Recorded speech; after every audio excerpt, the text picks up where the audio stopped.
what is the difference between an addictive demand and a preference?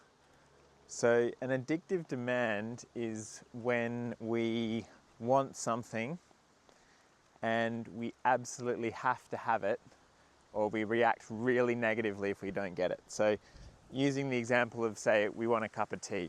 An addictive demand is when I have to have a cup of tea now or I'm going to hurt someone. And a preference is still wanting the same thing, but being okay if it doesn't happen, because it's just a preference. We're holding it lightly. So you might have a desire for a cup of tea, but if you don't get it, that's okay. Your preference would be to have a cup of tea,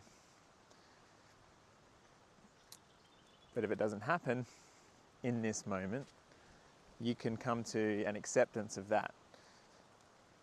So the reason it's good to understand the difference between an addictive demand and a preference is because addictive demands create a lot of contraction inside and resistance inside, and it creates a poorer quality of life.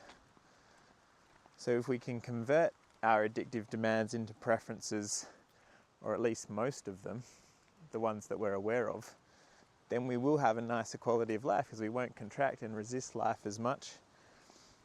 We'll be able to be in flow more with life, and it makes life a nicer experience for everyone. But first you have to be aware of where you might have addictive demands and where you might demand that life go your way. Recently there was an election in the US and a lot of people had addictive demands that Donald Trump not be president. And when he did become president, when he won the election, a lot of people were like, well, now my life's over. They get really angry, they get really upset. It's like everything in their life is ruined because of this one outcome that happened, and they were not in acceptance of it at all.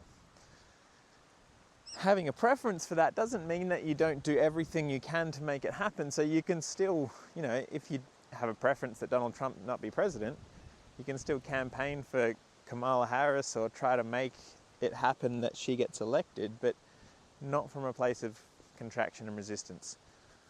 So the external can still look the same, but the internal is very different.